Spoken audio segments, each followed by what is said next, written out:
नमस्ते। राम राम। एक राजा था, धर्मात्मा था, अच्छे अच्छे काम में अपने जनता को सेवाएं देता था, बहुत अच्छा राजा था। उसकी एक बेटी थी, बेटा नहीं था उसका, राजकुमारी थी। वो हमेशा सोचता था कि मेरे बाद मेरा राजपाट कौन संभालेगा। तो उसने एक योजना बनाई।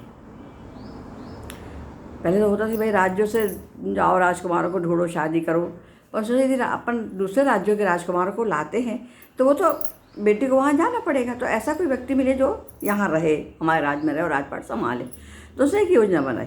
उसने मंत्रियों को बुलाया और कहा, कल प्रातः जो भी सबसे पहले हमारे राजमहल के दरवाजे पर आएगा उसी से मैं अपनी बेटी की शादी कर दूँगा। सिपाहियों को बड़ा चंभा हुआ कि कोई भी मिल जाएगा तो कैसे ले आएंगे, पर उन्होंने राजा की आज्ञा को मानना था उनको, तो उन्होंने उसको माना। और सुबह सुबह जब उन्होंने देखा एक गरीब लड़का वहाँ खड़ा था, उस गरीब लड़के को ये लोग राजा के पास ले आए। राजा का तो वचन था, राजा ने उसी के साथ अपनी पुत्री का विवाह कर दिया और राजा बना दिया, और खुद ही अपने वन को चला गया, तपस्या करने चला गया। उस राजमहल में एक छोटी सी कोठरी थी। उस कोठरी में जो राजा बन गया था, जो बच्चा गरीब लड़का, उस कोठरी में उसे ताला लगा के रखा था और उसे वहाँ पर किसी को जाने नहीं देता था। धीरे धीरे लड़का बड़ा हुआ, अच्छे से राजपाट संभालने लगा, सब लोग उससे खुश रहने लगे, है ना। जो राजकुमारी थी वो भी उसकी पत्नी बनी, उसको भी अच्छे से उसने रखा, सब अच्छा हुआ। पर कभी कभी वो उस कोठरी में जाता, वहाँ का ताला खोलता, अंदर जाता, दरवाजे बंद करता, थोड़ी देर बैठता और आ जाता, और आते समय ताला लगा देता। और ताला वो जो चाबी थी वो किसी को नहीं देता था, देता ही नहीं था किसी को, हमेशा अपने पास रखता था। बहुत दिन हो गए देखते, सेनापति ने भी देखा कि पता नहीं कभी कभी कहाँ जाते हैं राजा साहब, और कोठरी का ताला खोलते हैं, जाते हैं और आ जाते हो। कोठरी में ऐसा रखा क्या है जो दर्शन देखने जाते हैं, दर्शन करने जाते, क्या करने जाते हो। मंत्रियों ने भी इस बात को सुना, सोचा, देखा क्या किया जाए, है ना। सेना का शस्त्रागार लगता था, सेनापति भाई मेरे पास है। खजांची को लगता था पूरे खजाने की चाबी तो मेरे पास है।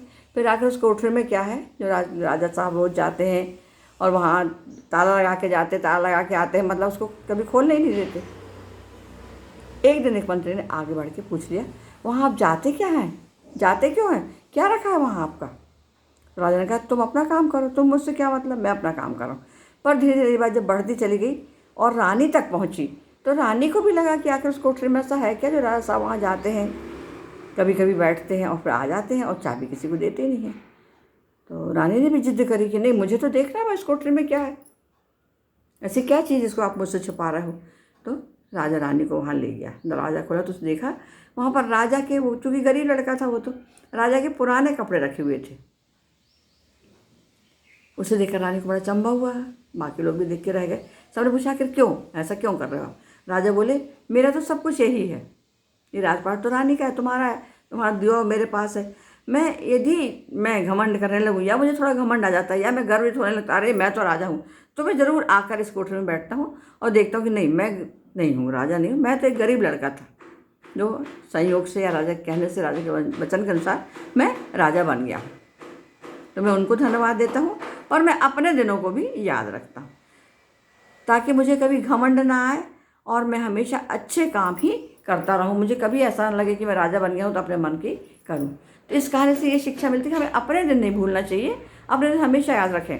चाहे हम कितने भी बच्चे बड़े हो जाएँ, ऊँचे पद पर बैठ जाएँ, पर हमारे अपने दिन हमको हमेशा याद रहें। नमस्ते, राम राम, धन्यवाद।